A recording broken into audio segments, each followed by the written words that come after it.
This podcast is brought to you by Rebecca Cassells of the Rising Dawn series. Do you like violence? Do you like smut? Are you tired of the stereotypical novels of werewolf romance out there and want something a little bit different? Then pick up Sparked Revolution, Book 1 in the Rising Dawn series by Rebecca Cassells. Available on Amazon, in Kindle, and paperback. You too can become a sponsor of Stories, The True and the Fictional by heading on over to buymeacoffee.com/STTATF or follow the link in the show notes. Hello guys, and welcome to a brand new episode of Stories, The True and the Fictional. We've got another exciting guest for you today, but first we've got to talk shop sponsors and we've got to ask the question, is Ryan still living the dream? I am still living the dream. I think I would be still living the dream if we weren't doing this podcast, because I didn't get to sleep till 3 o'clock yesterday morning, or this morning, or however you say that. So I got to sleep probably about 6 hours ago. So I'm doing good. Yeah. But no, still living the dream. Started reading a really good book last night. Something you might be familiar with, Jamie. Jamie sent me a copy of his new book, I Destin, and I got, I think, 6 chapters in. Woo! Okay. Yeah, absolutely loving it. It's definitely. I already have my first official alien. I can't pronounce his name, Topnazal or something like that. But Torkazel. That's it. Yeah, I hate him already, so he can go and get stuff. But... Yeah, you're gonna love the ending, my friend. You're gonna love the ending. Well, I'm assuming because you ended the first chapter with, "My name is Torkazel." I'm like, okay, I need to remember this name. So, but yeah, no, it's so far so good, man. I'm loving it. Awesome. For those playing at home, that's a prequel to Ancora. That's the word. Yeah, I've been working on that. It's good. Started another book, completely left field, called The Boy Who Slayed the Gargoyle. I'm trying to write a book in. It's set in 1843, and I'm trying to write as if it was written in 1843. You know, so it's an interesting experiment for me, but I'm loving it so far. But that's enough about me. Let's talk about our sponsors, Rebecca Cassells and Martin Kearns. Check them out. Martin Kearns has some great urban fantasy and a new horror book out that Ryan highly recommends, called Kinda. And yeah, part of it ties into his current books out. Yeah. So it's like some darker tales from that universe. So very, very good. Cool. Highly recommended. Pick it up on Kindle Unlimited now. You do. And Rebecca Cassells for the paranormal romance, and she has a wonderful book out called The Broken Cabin, which isn't really a paranormal romance. It's a slow burn romance, and I hear it's quite good. So be sure to check that out. But now that the promo and all the... Hold on. Okay. We haven't asked it. Oh, yeah. Have I sold a shirt yet? No, you haven't. Not as of a day. Man. Yeah. We have merch. We do have merch. I'm wearing our Read Indie shirt because indie books rock. But yes, now with Ryan's permission, we'll continue. Thank you. Okay, good. Let's bring in our guest. Cal Logan, thanks for joining us. Thanks for having me. Glad to be here. It's gonna be great. I've caught you a few times. Were you on Bearded Book Beast once? Am I correct? Yeah. Cool. Yeah, I think that's where I caught wind of you, and then you talk samurai, and then now you're on here with samurai swords behind you. And I'm going like, this is going to be great because I love Japan. But before we get too crazy, the question that we always like to ask people is, who is Cal Logan? So I am an indie author living in Chicago, and I write primarily fantasy, usually very dark fantasy. My most recent release and first book, Shadow Bane, came out in September of 2024. And other than that, aside from the writing, I'm a personal trainer and competitive powerlifter. So I'm kind of a nerd, kind of a meathead. So, do you know how to use swords? Like, have you had sword training or anything like that, or do you just like holding them? I have no formal training. I did some mixed martial arts and stuff. So I remember like taking some very simple like knife and small weapons defense. Oh, cool. But I wouldn't consider myself proficient. And it's something that like I will probably, just play around with it a little bit and try to just learn some very simple basics. Yeah. like when about 12 years ago, I think it would have been my 30th birthday, roughly. And a guy that I worked with gave me a pair of size, Raphael's size, and then Yeah. I started see if I could flick it a bit, and there was YouTube tutorials and everything. I think I got into it for about 2 months, and I was just like, going, I can't do this. Yeah.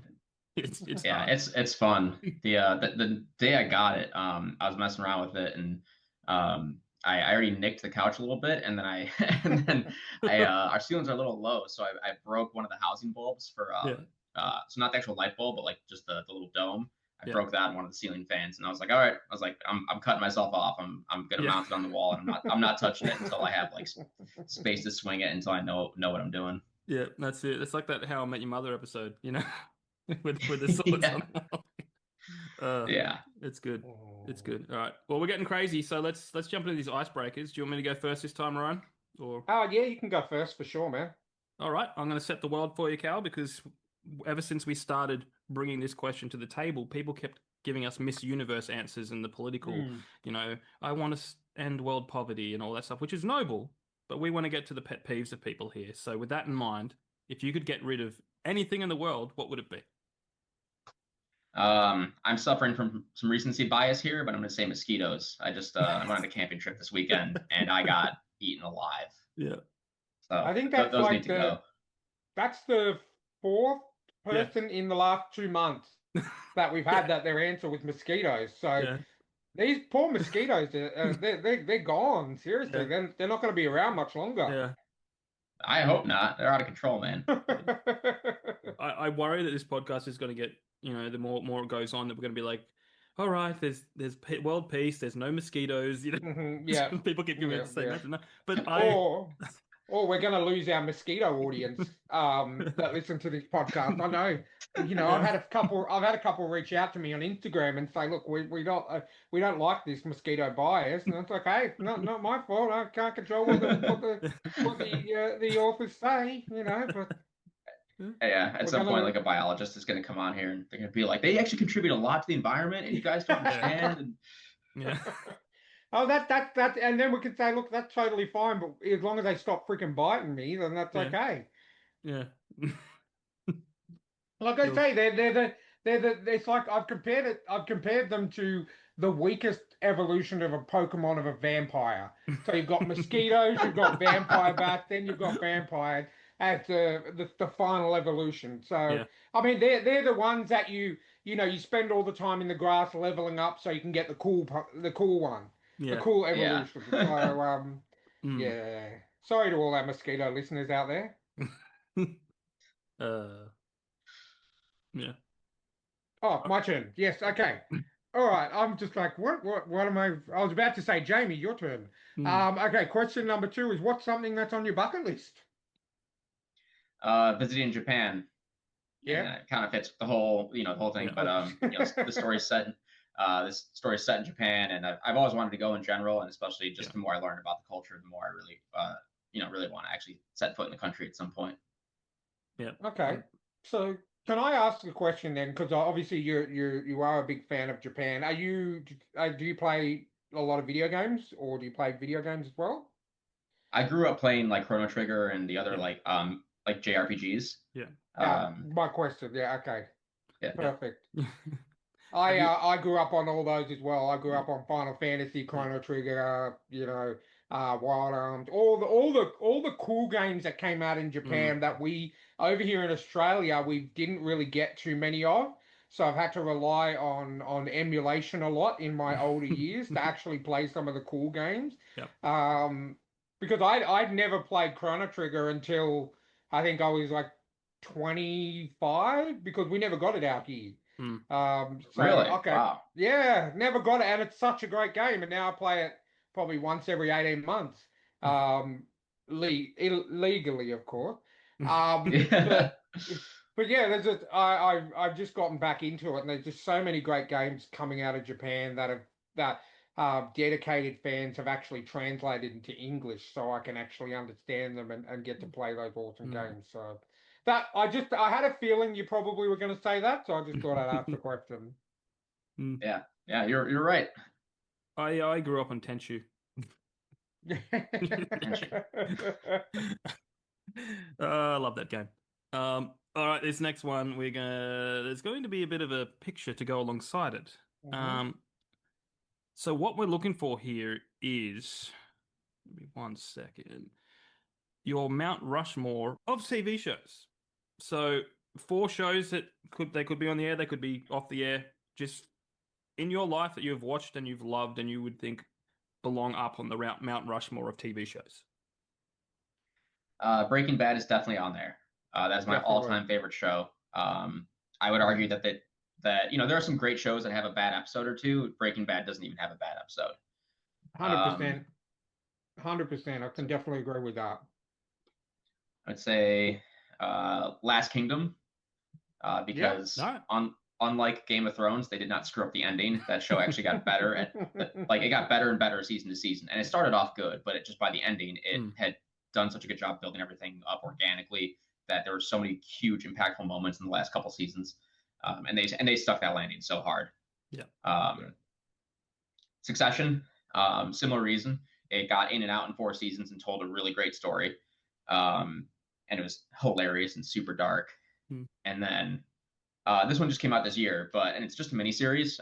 But American Primeval blew me away. Okay. All right. Yeah. I've heard good things about American Primeval. It is like complete grimdark brutality in the American West, like the Western frontier. Okay. So it's a small show. It's like 6 or 7 episodes, but I was blown away. Yeah, it's on my TBW list. Yeah. Yeah. Definitely watch it.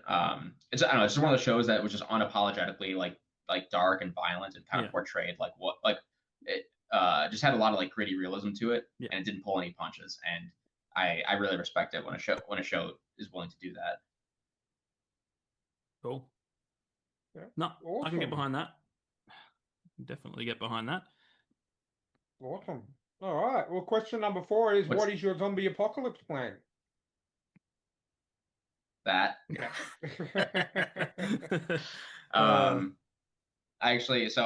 I'm kind of, I live in the city and I've grown up around the city most of my life, but I actually a lot of my friends either like grew up in the country or are just like comfortable out there. So like they're all like hunters, like we all went camping this last weekend. So I also, the plan is to grab that, link up with them. They know what they're doing. I'm a quick learner. We'll figure it out. We'll form our little coalition, and it's a pretty capable group of buddies. So I feel like I'd be in good hands. Yeah. Well, it sounds like Chicago is not the place you want to be when the zombie apocalypse breaks out. No, not at all. I'm like actually I just moved to the suburbs last year, but I'm probably the one closest to the city, and then like a lot of us live kind of scattered across the surrounding suburbs, but like further out. Awesome. Well, I like that answer because a lot of answers we've been getting lately, people have just been saying, you know what, I'll spend a day with my family and then I'll go out and sacrifice myself because I have no good talent, no survival skills. So I like it when someone actually wants to fight. So very good. Yeah, man, I'm not giving up, but at least take a couple of them with me. Yeah. Exactly. That's what I would like to go to our store, our kind of like Home Depot out here is a store called Bunnings. And I literally would just go to Bunnings, stock up on axes, chainsaws, machetes, whatever I can find, and then just look, if I have to go out, I'm going out in a blaze of glory. I'll tell you that. Yeah, that's the way to do it.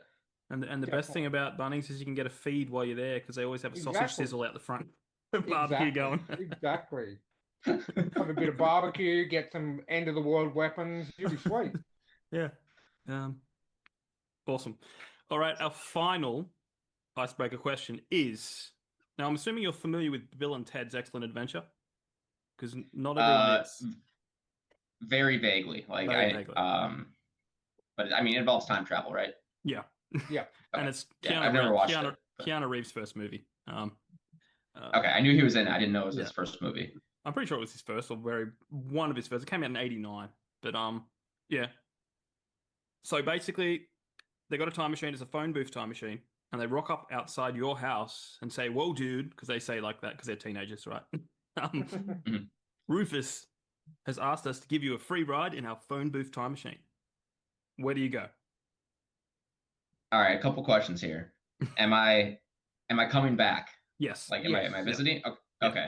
Yeah. And am I like I see you're interacting with wherever time period you're going. You're not just observing, right? Yeah, yeah. You can go Yeah, there and do what you you want. can interact. You can do either. You can observe or you can interact. But in the Bill and Ted kind of situation, there was no ramifications. Yeah.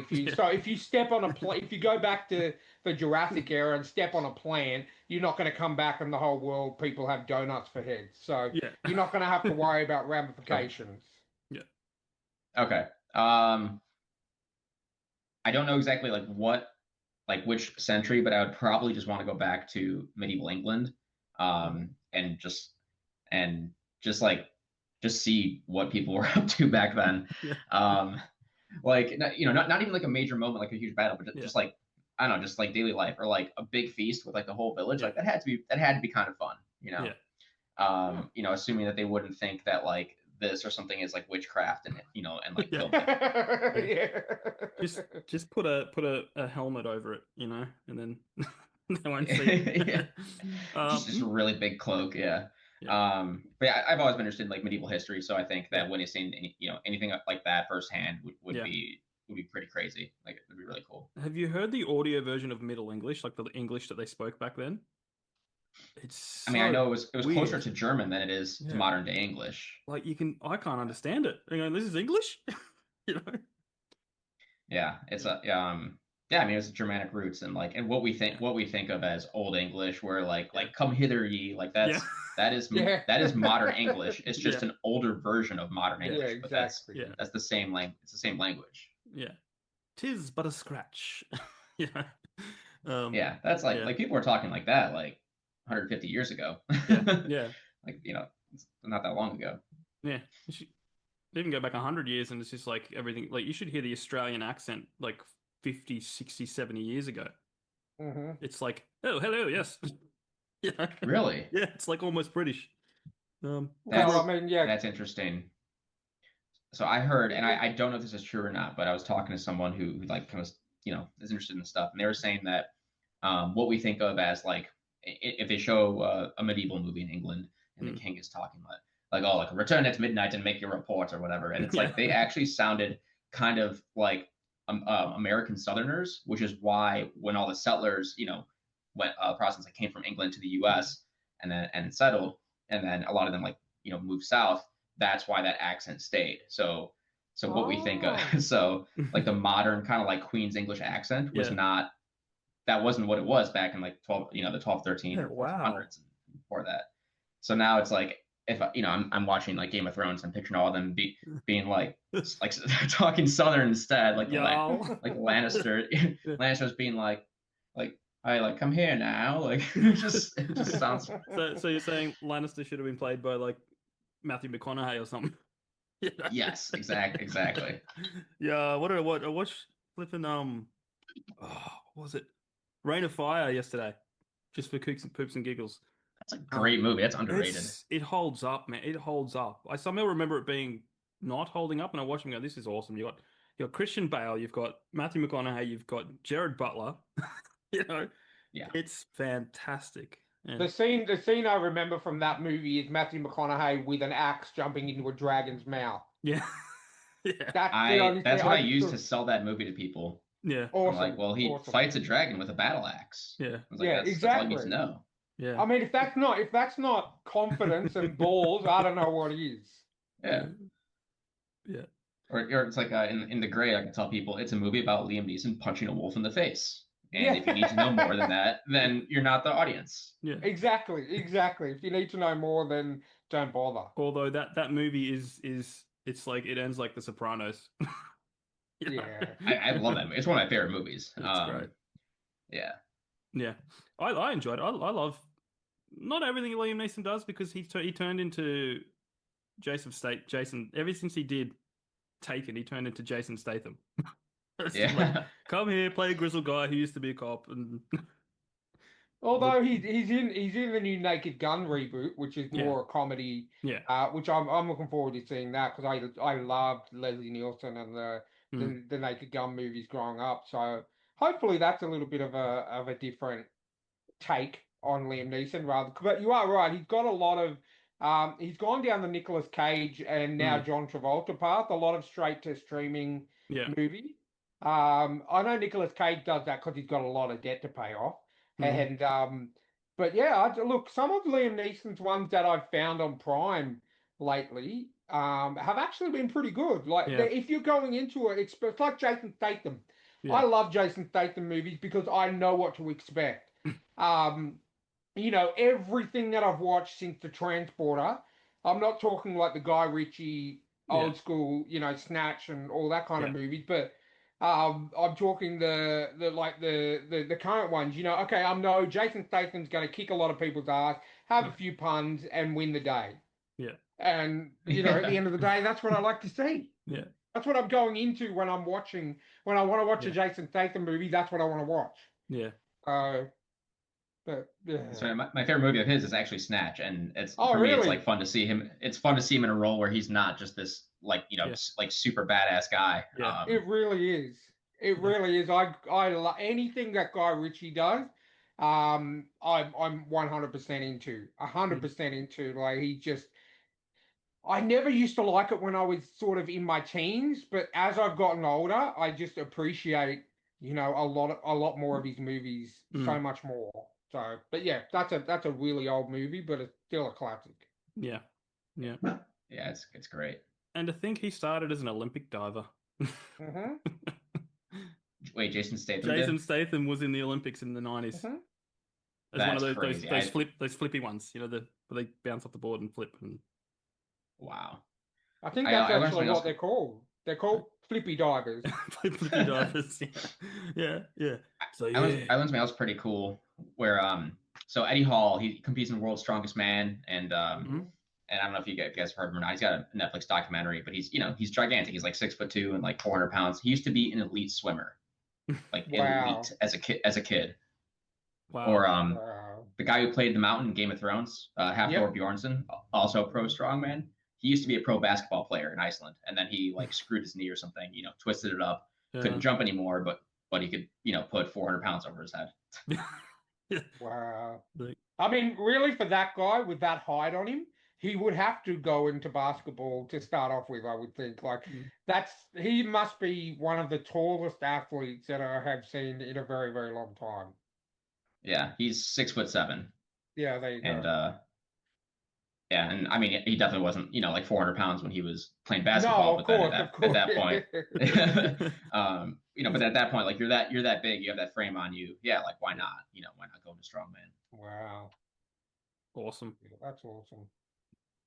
Cool. Well, that's the icebreaker's done. Now we get to do the fun stuff. The ice is broken. The ice is broken. And you didn't even need to wield your swords. So what we do now is we do a bit of a fun question where we basically ask you your author origin story. How did it start for you? How did you get into it? And how did you get to where you are, essentially? All right. So I wrote for fun as a kid a lot. I was the kid who would write too much for like the school assignments anytime it was in the basis of like make this up. And I wrote my first book when I was 17, and that's like my dumpster manuscript. It was really, really bad. It was like a modern like teen drama, but it was over 200,000 words. So it was very angsty and self-indulgent, and queried it, got nowhere because I had no idea what I was doing. And then I ended up not writing as much when I went to school because I was studying and partying and then got back into the real world. And when I was 25, I decided that I would take writing a little more seriously. So that was when I started working on a new book, and that one I finished and queried and had some trouble with for a while. And then I actually ended up getting a publishing offer from a small press on that, which I ended up turning it down, reworked it, got an agent off of it. And then that agent ended up leaving the industry within like in about a year or so after that. And by that time I had finished the very first draft of what became Shadow Bane. Okay. So it's something you've always kind of done, but you didn't really come into it until your mid to late 20s when you started writing Yeah, like properly. Yeah. yeah. That's when I decided I was gonna like really try to like learn how to do it. Mhm. So I was doing a lot of like literally just like how to write this, how to write that type of research. University of Google, and started to take it seriously. At when I was 25. Awesome. I don't know if you heard that, but my phone just picked up my voice and thought I was like asking a question or something. That was Yeah, Oh, weird. my that my happened. my iPhone does that all the time. Just literally listen. Even when I'm not even leaning on a button, I will be Yeah. talking and then Siri would go, "Oh, but I recommend." Shut up, Siri. No one likes you. Yeah. But It's like I wasn't talking to you. yeah, That was weird. exactly. I've got an Android, so I can't even say the word Google, Yeah. and it just That's what happened. Yep. That yeah, I have a droid as well. That's what it was. yeah. You say the word Google, it's like, oh, you want to talk? Want to talk? Who's talking to me? Yeah. I was when I used to have an Apple, I was watching a TV show, and some comedian was on there doing a joke saying, "Hey Siri," and he said it so loudly that it set off my phone. So it's just like, come on. Well, that's why I have to have my phone away from me while Mm. we do these interviews. I literally have it over in the corner because I use it for internet, but it will randomly pick up me saying words, and Siri will be like, "Oh, my master needs to know what this means." I was like, "No, I don't. I'm not talking to you." So yeah, AI is not taking over the world at No, all secretly, no. but It's one weakness is closets. You just put it in the closet and close it. yeah, Just like, no, exactly, I can't get a reference. exactly. Awesome. That's it's gonna be like you can't hide forever. You know that, right? It's gonna be a weird like 2001 Space Odyssey moment or something. Yeah, exactly. um, Oh, I love it. cool. Well, let's segue almost into your book because it's Mhm. clearly Japanese inspired. So like, how did you get into all the Japanese stuff, like the history and was that organic or did you just watch a movie and you're like, this is kick-ass? Is it the anime? um, I've not watched too much anime. Was always interested in like feudal Japan and samurai culture.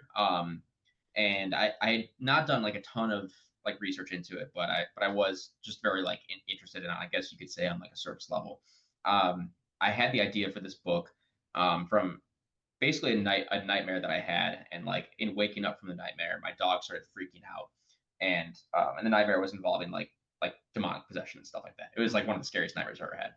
So I kind of like got to thinking that whole like, oh, can animals sense spirits kind of thing, and that planted the seed for an idea for a story. The initial premise was like a guy and his dog hunting demons. That turned into two twins and their 800-pound Siberian tiger hunting demons. And Oh, I wow. wanted I was like, okay, like there's my premise, my concept, like what setting do I get, am I going to do this in? And I wanted to stay away from any sort of like Western mythology because Mhm. because then the demons are all going to be kind of like Judeo-Christian. I just didn't Yeah, really want to deal with that. Meanwhile, Japan has really, really fascinating mythology. yeah, Um, so and then I was like, this is the perfect time to explore this mythology, this culture that I've always been interested in, and it fits the premise really well. So that's what I decided to do.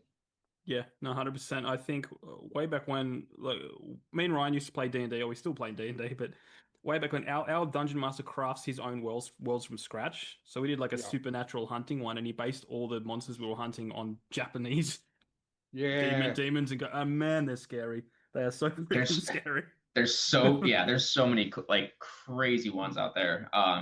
So that was the research phase in that front was really fun. I went to yokai.com and just read all the indexes and Mm. screenshotted, saved ones that seemed interesting, came back to them. I mean, there's some stuff in there that's just completely demented, and I love Yeah, it. yeah. Oh, You're like, definitely. I grew up on there used to be this game that I absolutely love, and they've just re-released the first two on, PlayStation, Switch, everything. And I'm probably gonna butcher the name, but it's called Onimusha. Onimusha? Yeah. Onimusha, yeah. And I think last year or the year before they did an anime on Netflix. And that was literally about your back in feudal samurai times, And it's all about all these Japanese demons, and you're hunting them down and all that kind of stuff. And man, I love horror, and I don't get scared at all, but that was some freaky shit. Like, seriously, the demon culture in Japan. I mean, we do it okay, but they just go balls to the wall, man. Yeah, no, that it's like the British and cursing, like that they elevate it to an art form. Yeah. Yeah. Oh Uh, yeah. That's it. Yeah. And I think it's cool that like certain samurai would like wear masks of like Oni and Tengu and stuff like that. Yep. Like it really is a part. Mhm. It really is a part of like the culture, and not and that in certain parts of tradition that still persists today. It's not just like just kind of like a thing that it's not just stories they tell. Like it does bleed into like other aspects of their life, or of their culture, which I think is really cool. Cool. Oh, 100%. I just I love to watch when I can, because I'm not great at keeping up with subtitles when it comes to foreign movies, but some of the Japanese horror stuff, I will make the effort for, because, but aside from Korean horror, Japanese horror is freaking insane. And when you've got some of those movies where they just go right into it, and they delve right in. Like, there's some, but a lot of anime deal with the Oni and everything like that, and get Yeah, really into that. But there's some really sick demon horror stuff out there. I wouldn't recommend to people who aren't really horror fans, but you've got at least to say you've got plenty of inspiration to pick from. And especially, with you saying these twins are, they're hunting demons. Japan, a Japanese setting would be a very, very good place to start, because there'd be no shortage of demons. yeah, yeah. And I made a point to include like as many of them as I could in the first book. And so Yeah. like they fight Oni, they fight Kijo, they're fighting Honari and Trinari, like Tengu, stuff like that. Like and then some, so I try to include some staples as well as like some lesser known ones. Awesome. And it was just really fun to find, like I was just like going through like cards of like, okay, like which ones can I include, like how, where can I work this in, and it was really fun. Are Yeah, you? I'm guessing that if someone stumbled upon your browser history while you were researching this book, they'd probably think, this guy might have a little bit of a problem. Then you can go, no, it's research for a book.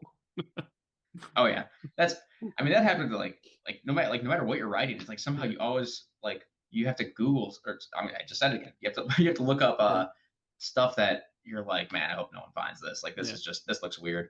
I literally just had to ask how many lashes could a human take before dying, just for a scene where someone is being whipped as discipline. Yeah. I once had to I'll Google the blast radius of an explosion or something. I'm going like, geez. But what I do now is I primarily use Grok on X for research, Uh-huh. and I always start it with for a story. um, Yeah, how that's this and that and that and this, like, and good practice. yeah, yeah, and then it's good because it figures it out for me, But yeah, I just it's yeah. I feel sorry for the horror writers, like the horror, like Janelle Mhm. Shiki, who kills a whole lot of people in her books. So, yeah, I just read Clatterman actually. Oh yeah, that's such a good book, isn't it? Yeah, I enjoy. I mean, I read it like super fast. Yeah. I think it took me longer to put together the review than it did to read the book, because I was like, because I mean I tore through the book and I was like, all right, I was like I need to go back and think about this and like let it marinate for a little bit. Yeah. No, Yeah, I got all her books as soon as we spoke to her, probably within like 5 minutes of talking to her, because when it comes to horror, like, it doesn't take much to get me interested. And then I sat down the other, like, probably about 2 weeks ago, and I thought, okay, I'm gonna start reading. I'll try to read at least maybe 2, 3 chapters a night, because it wasn't that long of a book. And I think I read it in 3 nights, because I was like, okay, 10 chapters tonight, 10 chapters tomorrow, because I just couldn't stop reading it. It was Mm. it was so good. Yeah. yeah. yeah, the pacing's just really fast, and it's Yeah, it's definitely. suspenseful. So you just want to find out what happens next. Exactly. No, I read Death Cold as well, which is one of her other books. I read while I was away visiting my dad last the week before last, and yeah, she got a really good way of writing horror. So 100%, Yeah, absolutely love it. her kill scenes were super gnarly. Oh yeah, oh yeah, definitely. Excellent. Um, well, I'm going to do something out of order, Ryan. We're going to bring up the cover because I keep staring at it, and it's such a good cover. Me too. I pulled it up before we started today, and I'm like, okay, I like this. I like it a lot. It's very, that's what made me ask the question, or want to ask the question, were you into JRPGs when you were growing up? Because just the stance of the one of the brothers that you've got there, just with the sword over the back, just sort of hunched down. I was like, that's definitely inspiration from Final Fantasy or something like that. So yeah, was that is that where you got some of your inspiration for the cover? So the cover was interesting. I actually, because I hired a professional artist and I was giving Yep. him some ideas, and he kind of told me like these are cool images, but it's not gonna inform your target audience what your book is about. He's like, I actually Okay. think you should just put your characters just beating the shit out of some demons on the cover. He's like that's what it sounds like. This book is front and center, right? Yeah. And so I was like, you know what? Like you're the professional here. Like I'll trust you. Like show me a proof. And he drew up a sketch, and I was like, oh my god, this is gonna be awesome. So I was like, all right, here's my money. Like I trust you. Let's get it done. And so this was, obviously I told him about the story, but this was actually kind of his concept. Once I Okay. gave him the information that he was looking for. That's Okay. yeah. Awesome. So that It's was the my next question. Did you design it yourself or did you contract someone out? So he basically said, "Look, I get what you're trying to do, but how about we just do this?" Yes, yeah, and he Okay. included elements that I wanted. Like if I don't know, this is probably just the ebook cover. So it's a kind of like a wraparound image, and yep. he did include one of the images that I wanted. Basically, in the story, like there's a Daitangu, like a very powerful like demon god, and there's a point where he's the leader of this cult that worships him, and they build this massive like wooden effigy of him, like a huge like totem, and I wanted that to be the cover image, and that's what he talked me out of. But he's like, Mm, I'll still put the statue on there. He's like, but it'll be like kind of in the background. And so that's like on the back, and I just thought it was cool that he was able to work in yeah. my original idea, just not in the way that I had envisioned it, but to still put that out there.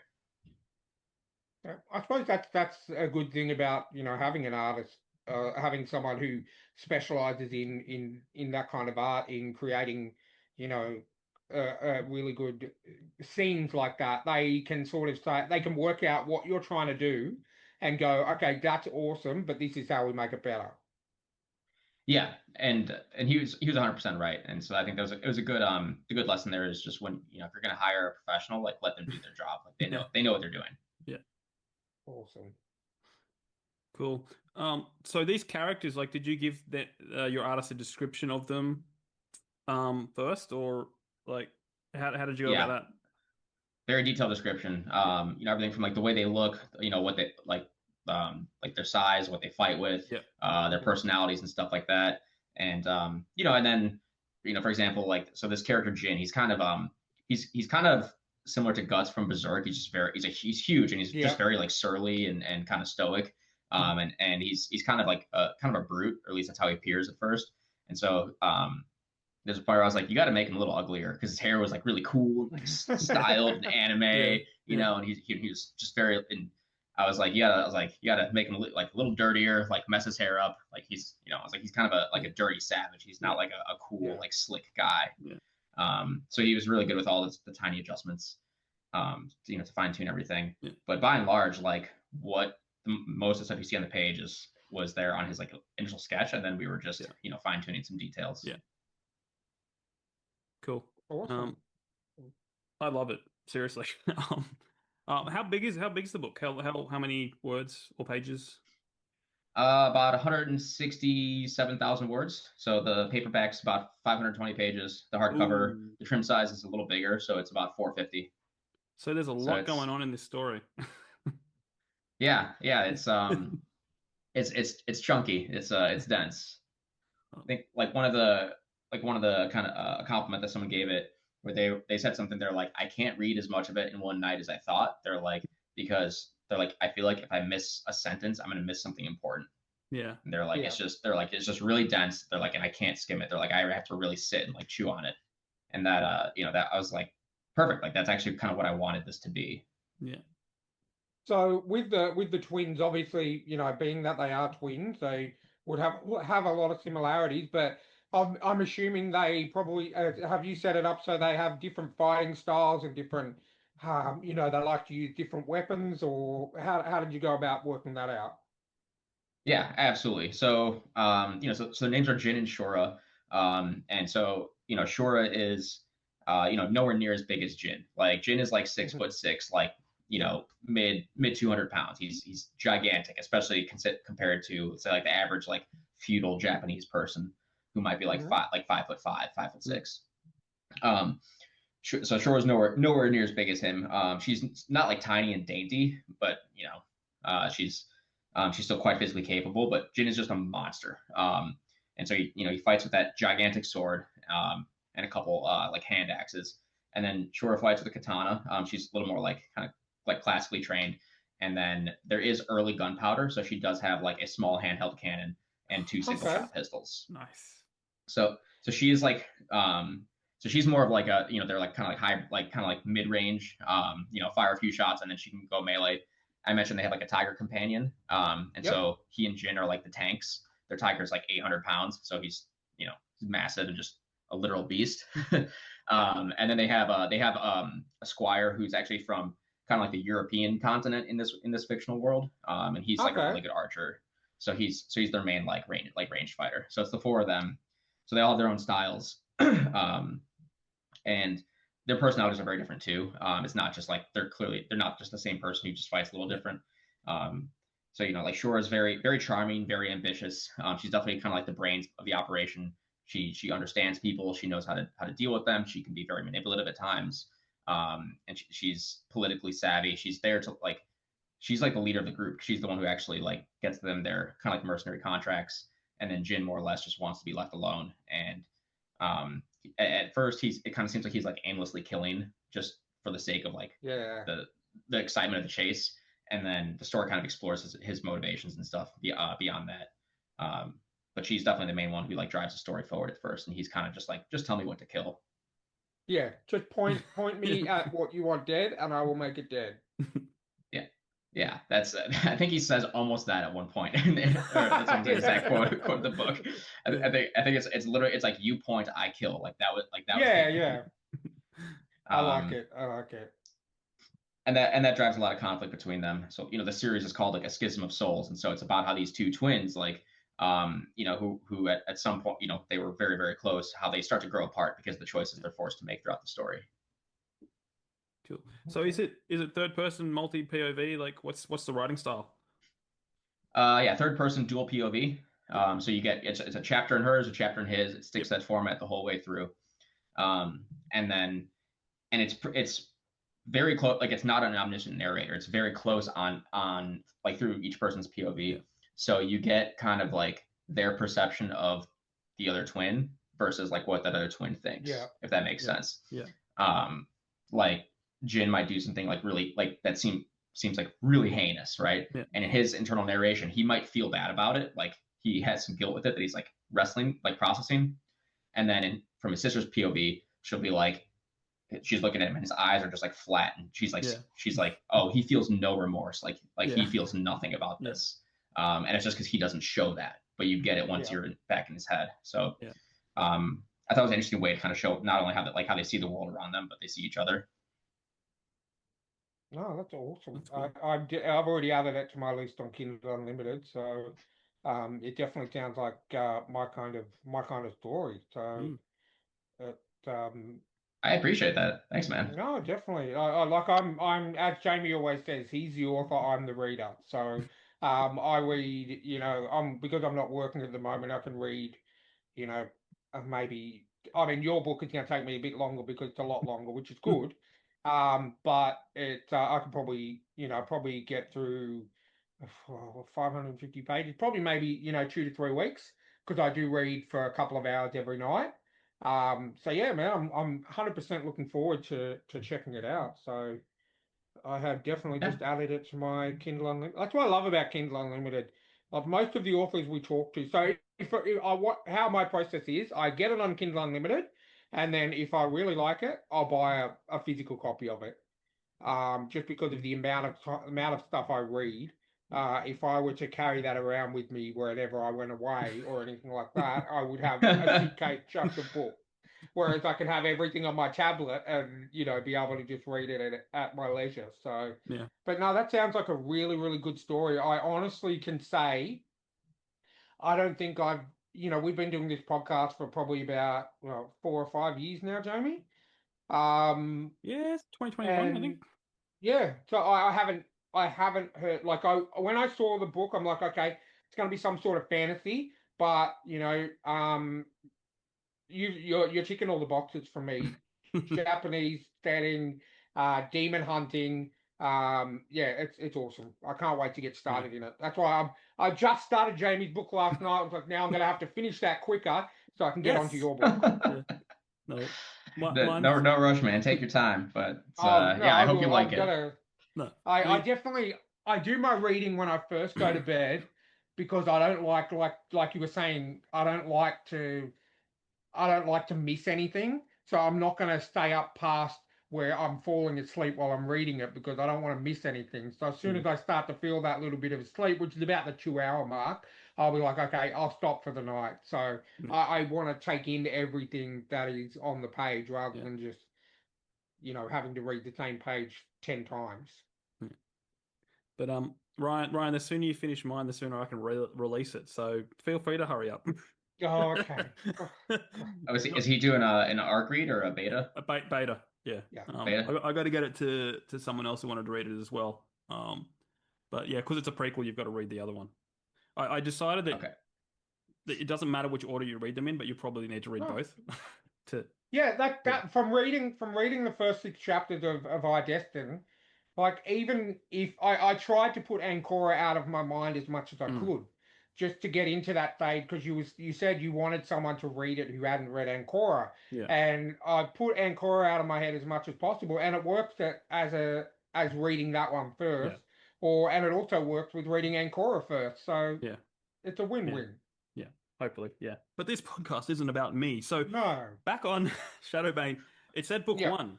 How many books are you yes, planning in the series? So this is going to be a trilogy of novels, and then I'm actually working on a prequel novella as well. Oh, nice. okay, And so that's why I was kind of like chuckling because I'm also wrestling with like the read order Yeah, of if it should be read after the first or after the second book. yeah, I think either one will work as long as it's not the first one you read because there are things that I explain or explore yeah, in the first two books that I that are kind of like a given if you read the novella, and I'd yeah, rather have people discover it in those first two books, and then it's yeah, like, okay, yeah. this is the background, and now that yeah, like the prequel actually gives it more context. yeah. I love dropping Easter eggs everywhere, and Mhm. like make people go, "What's that about?" It's a mystery, and then you read the other book and you go, "Hang on, is that the?" And you go, "Yes." So, I Yeah. love linking that stuff up. The same, or like certain parts of the backstory, like I think it's more meaningful if like the character who is now an adult reveals it to someone else, and Yeah, then now I don't have to show that in the prequel novella, yeah, but it's like it's kind of stated because you've already had like the reveal, and now you can just assume, yeah, and now you can just build off that from the prequel novella. yeah, I think that like can be more impactful instead of just like reading the novella first and then it's just like, yeah. oh, that's what it is. Okay, like I like that there's like some mystery and you can go back and Yes. discover it. Yep. I 100% agree. Um, I love mystery. So with this series, is there another series coming after it? Are you going to do spin-offs, or how far ahead do you plan when you're writing? So I have an idea for something that follows this trilogy, but I'm not going to commit to anything on that Yeah. front. So like I'm definitely gonna do these three books and the prequel novella, and then that'll probably be it for now. Yeah. I can say, or I'll say that'll definitely be it for now. At that point, I plan to do another project, but Mhm. I'm open to doing something else in Yeah. the same universe down the road. Yeah. Mhm. But I think what I have is a a really good ending point.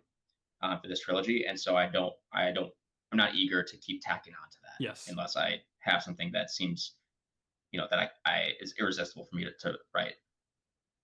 Okay. Excellent.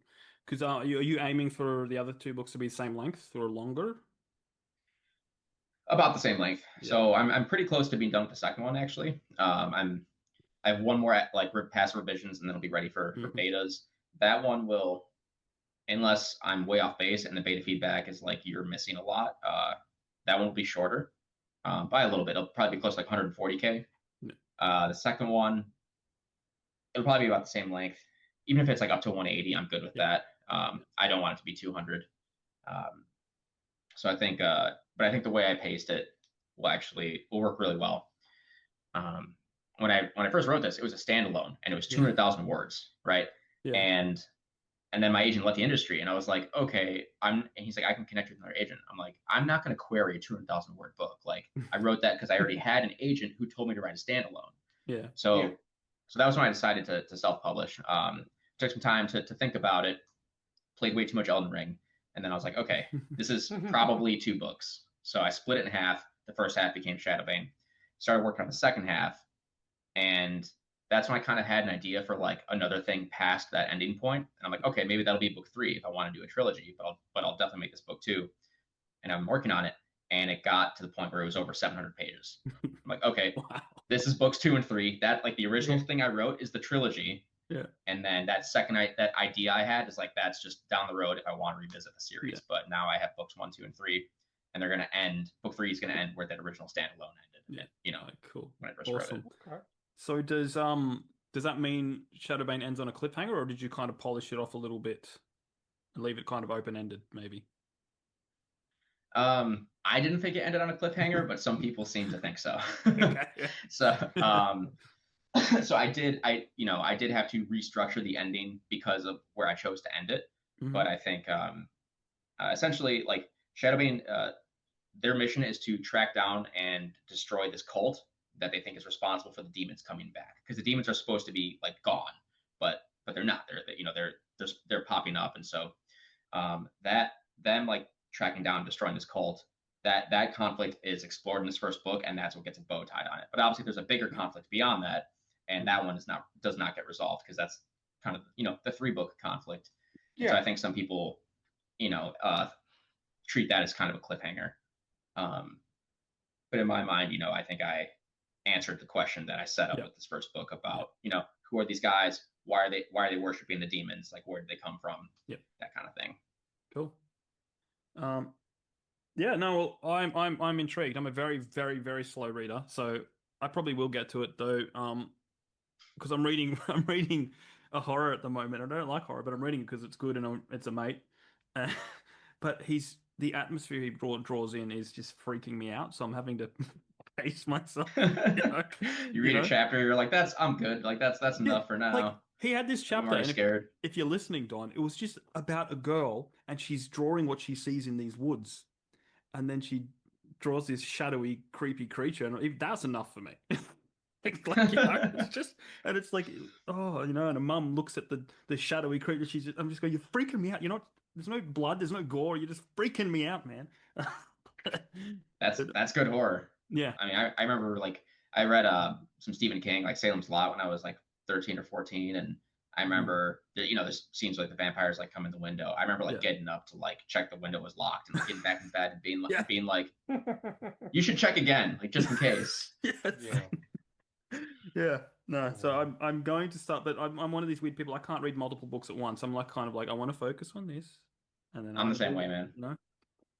I used to be able to read more than one book at once. Like I'd have one for during the day and one for nighttime. But I guess as I'm getting older, it's just like, okay, just pick one book and stick with that one until you finish that one. So it's kind of like video games. I used to be able to play like 4 or 5 different ones at a time. I'd have one in the morning, one in the other. But now it's just like I'm playing one and I'm not playing another until I finish it. So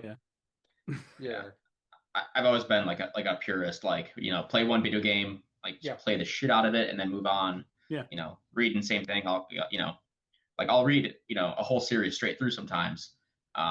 Sometimes I'll break it up with different books, but like I kind of like like committing to something and immersing myself in it. I think it helps Yeah. me appreciate it more.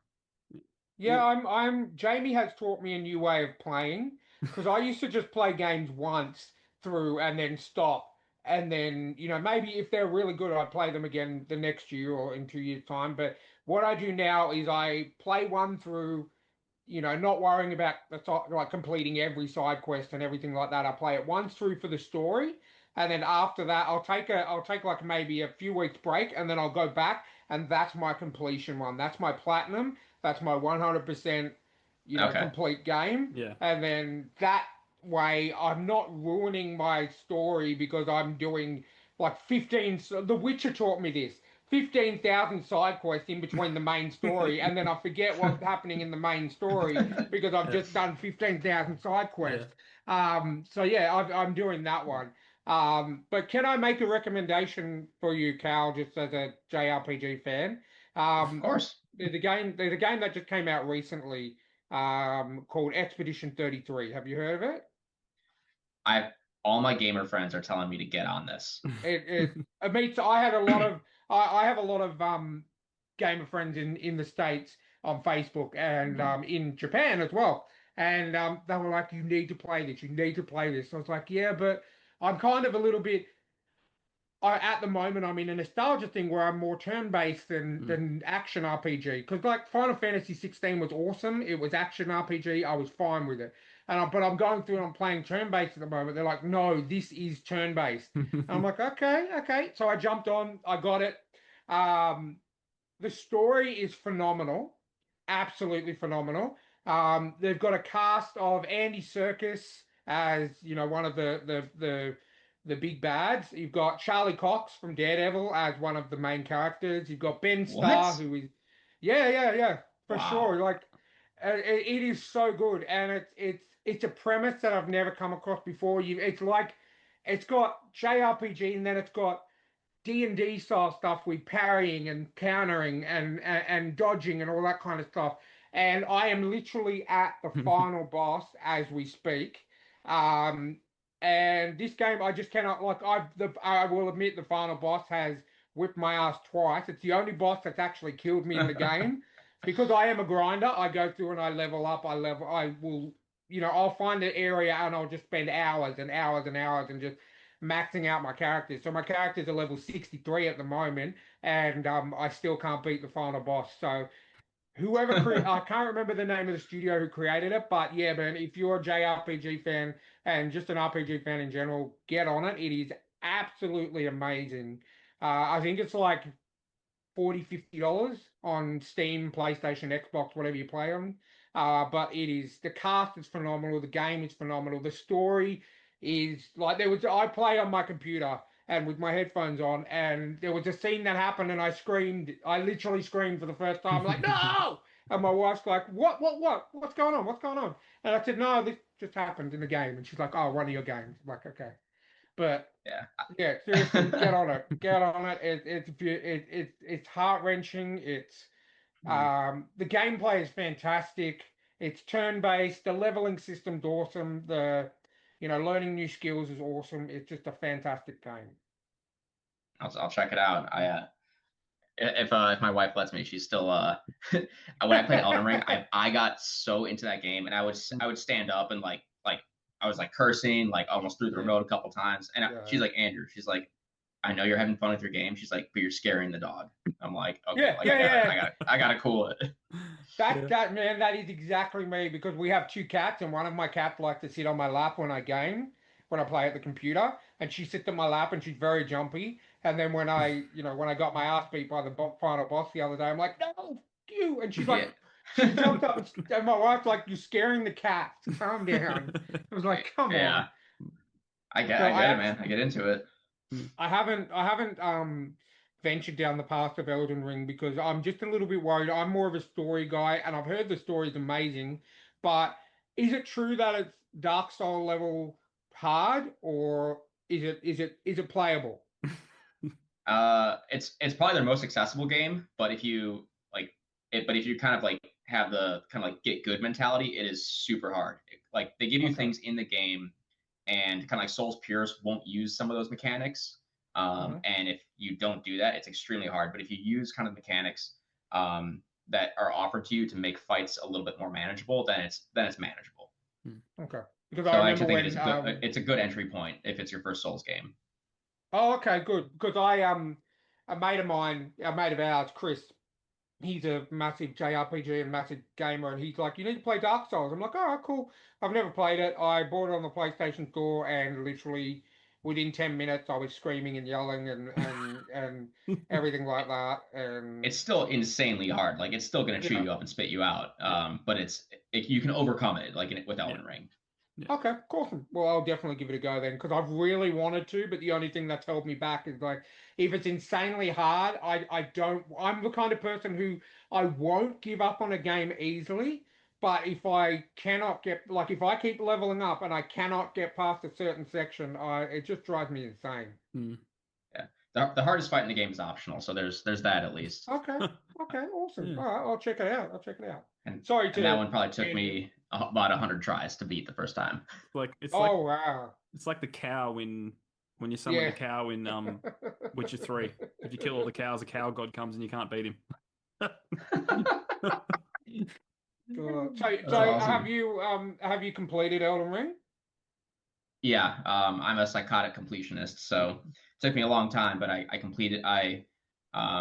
I'm sure the game is so massive. I'm sure that there are some small things I missed. But I got like all the achievements on the Xbox list, and Cool. you know, and I think I played it through like 3 times using different like builds and stuff like that. I tried to do like a vampire build where I didn't let myself heal at all. I could only heal through like lifesteal and kills, and I got like halfway through the game before it became literally impossible. Um, so, so like fun challenge or gimmicks like that. I did a run or two like that. Yeah. Okay. And then, but I haven't gamed seriously since then because I was like, all right, I got to get back to focusing on the writing. Well, Yeah. that's it. It's funny when a game like that can consume your soul. Like that's what Expedition 33 is doing to me at the moment. Like every spare moment I have, I legitimately want to play the game. Like every morning when I get up, okay, I do what I need to do, and then I'm like, okay, I say to my wife, I'm gonna play for a few hours, and she's like, oh, just watch something with me. I'm like, no, I'm gonna play. I need to make this game mine. And it's just consuming my soul. And Yeah. yeah, okay. Well, Elden Ring will be my next game then. I'll definitely check that Mm. out. Okay. Now, Cal, have you played Ghost of Tsushima? No, that's another one that I hear a lot about. Um, so yeah, the only game I played really recently has been Elden Ring. Yeah. Like I said, I go all in on something, and then I read and I watch movies and shows the same way. Like I get Yeah. really intense and into the stuff I do, but Yeah. I generally don't like consume broadly, which Yeah. I'm trying to change. I'm trying to like at least I'm trying to read a little bit more broadly Yeah. because I spent my childhood cleaning out. Like Yeah. I'd get into an author, I'd read everything they wrote, and then um and that would take like 2 years, and then it's like okay, on to the Yeah. next author that I get obsessed Yeah. with. Yeah, Yeah. I'm the same on that. I'm a big fan of. I grew up really loving the Percy Jackson series and Rick Riordan as a writer, Yep. and I think like about 3 weeks ago, I was like, I really need to read all of Rick Riordan's stuff because I haven't read it all. And then I found a bundle online which was like $40 for all 42 of his books. I'm like, okay, I'll buy it, and then I'll literally just consume it all because Mm. when I find an author I like, I have to just have it all.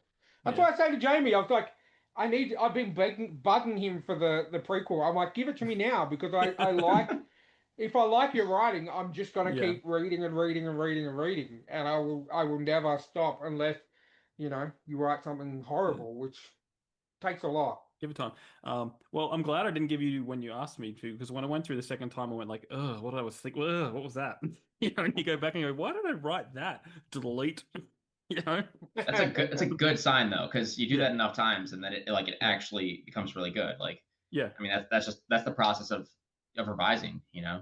Well, Like I find I'm getting like even better, like because because it's broken into 4 parts, and the first 2 parts, I barely touched anything. I was happy Okay. with it.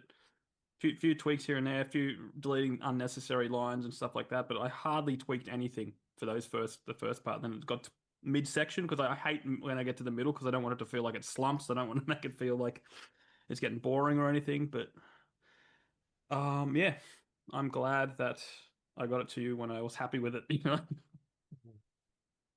Yeah. No, I definitely like. Well, from what I've read so far, it was getting to the stage where I was like, I know I need to stop now because I am getting tired, but I just want to keep going. So Mm. that's a telltale sign of a good book for me. So Yay! hopefully I'll have it finished maybe in. It's a bit Tomorrow. longer Thank than you. your last one. No, no, no. It's a bit longer than I've had to limit myself to just reading Yeah. at night. Otherwise, I'd Yeah, read that's all right. day. Yeah. But yeah, probably about a week, I think, because Cool. it's a bit longer than your last one. So Yeah. Anyway, we keep segueing to me, but let's jump yeah. into the bonus stuff. Yes. All right, Cal, these questions you do not know, but unless you've watched, a bunch of our episodes, then you Yeah, probably do know them. it's not hard to figure them out because literally, if you just watch the last episode we've done, they will be there. But They'll- yeah, anyway. yeah. But from your early reading days, what is a book that stuck with you? I love this question. The Long Patrol. It's on my shelf up there. So it's one of the Redwall Okay. series. Hmm? So that so they're children's fantasy, right? I don't know if you two are familiar with them, but like all the main characters are like animals, right? So the good animals are like mice and like rabbits and like otters and stuff like that, and the evil ones are like rats and like weasels and stuff. Um, so it was probably the second or third book I read in this series, and it's children's fantasy, but like there's a surprising amount of like violence and death. It's not graphic, but it's there. And the Long Patrol basically follows this. It's kind of like their like elite military unit in this land. It's a bunch of like it's a bunch of hares, like, and there's this crazy last stand towards the end of the book, and they kill like half the main characters. Oh And I was wow. like 10 years old reading this, and I was like, oh my god, like, and it's like heroic and tragic, and it's and like they win, right? It's not, it's so it's like bittersweet, but that just it stuck with me. I was like, oh my god, like this was like the coolest thing I read. And that definitely like hooked me on the rest of the series. But that book has always like I'm a sucker for a good last stand, and I think that's when I was 10 years old reading that book is like when I discovered that. So is that by Brian Jack Hughes? Yes. Yes, cool. I'm Wow. So I'm googling the images so I can bring them up on the screen. so it kind of did to you what Infinity War did to us all when they just kind of killed off half the characters at the end of the Yep. movie, and you're just like, what? Yeah. Yeah. And then I love those movies like Infinity War, like Lone Survivor, like Okay. anything where it's just like people fighting like desperately against some overwhelming force Yeah. Mhm. that they kind of have like no chance against.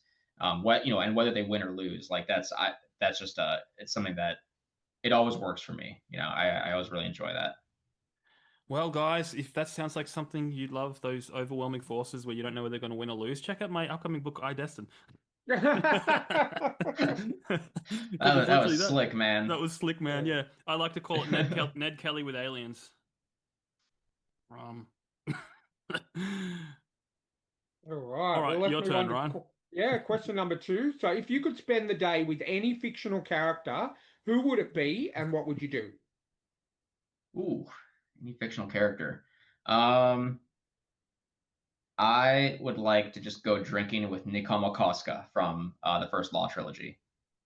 Okay. Okay. Cool. So like Joe Abercrombie. Do you guys know like Joe Abercrombie's first Law? I know of it. I haven't read it personally, No, but yeah, I Okay. haven't yeah. read it either. So he's a side character. He's basically like the scummiest mercenary of all time. Mhm. Like Jack Sparrow, but if he didn't have that little streak of loyalty that comes out once every movie.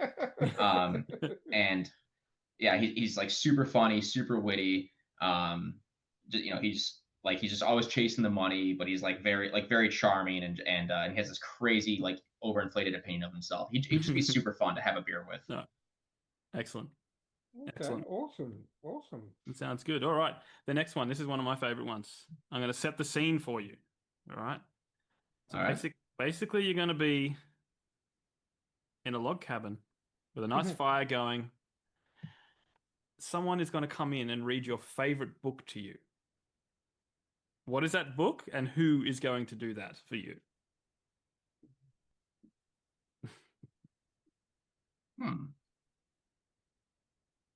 could be anyone. It doesn't have to be, we've had someone say their sister or mother or someone. So it could be anyone, famous, not famous, living or dead, all throughout history.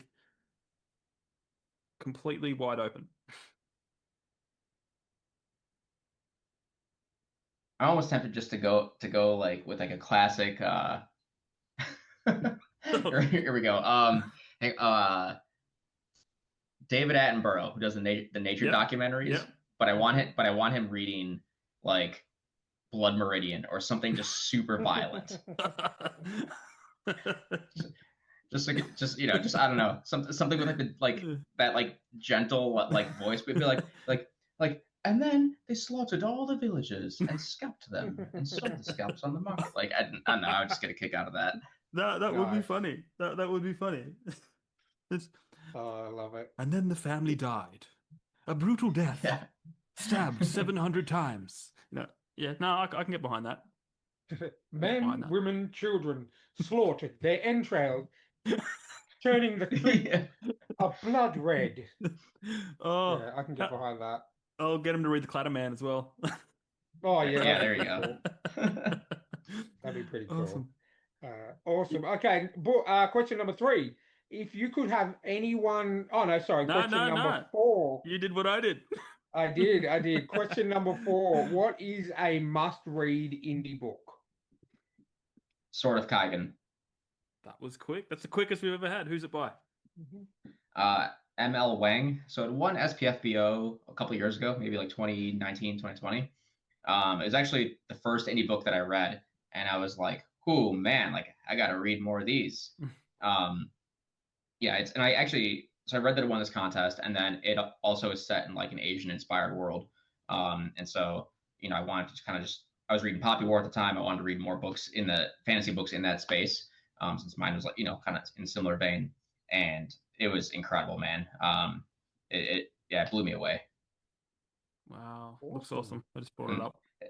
And it's got a very interesting structure. So it's standalone, which is nice for people, for people who don't want like a dense trilogy. It's kind of like a slow burn startup. You get like, a solid 200 pages where you're just kind of getting like establishing the world and the family and the motivations, the characters, and it's all really well done. So no point did it feel like slow or anything, but I can tell that it's taking its time with all the setup. And then you get one of the most just balls to the wall, insane action sequences I've ever read. And it goes on for a long time. Like it's a huge battle. And then towards the end, it's more about just processing what happens afterwards. So it's almost like the climax is in like the middle of the book, and there's a ton of falling action, but it has a ton of weight behind it. So it's a really interesting story structure. Nice, very cool. Okay. Awesome. All right, now, if you could take any character from Shadow Bane and throw them into someone else's works across any medium, movies, TV shows, or anything, like who would you take and where would they go? I would, let's see. I'm gonna say Jin. Just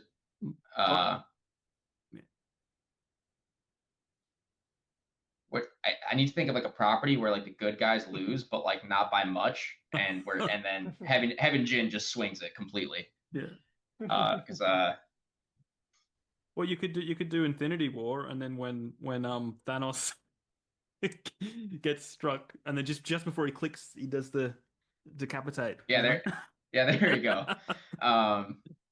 That would totally work. I don't know if he can take Thanos. Thanos is it's like power scaling between like IPs is kind of funny, right? The whole like Jaime Lannister versus Aragorn debate, but it's like, well, Aragorn is literally superhuman, so like he would wipe the floor with Jaime Lannister. And so I try to think about where Jin would fit in like universes like that, but I think Thanos is like cosmically powerful, so but if he might be out of his depth. Yeah, but if Thor has already got him with the axe, and he's lying on the ground, all he has to do is swing in and chop his head off, Oh yeah, he can do that for sure. He's very good at that. I like how you said, I don't like, the whole Jaime Lannister Aragorn kind of thing. I love that because it's literally like Batman is my favorite superhero of all time. I've read Batman comics since I was, 6 or 7 or whatever. But I saw a post the other day that said Batman could beat Godzilla with enough prep time.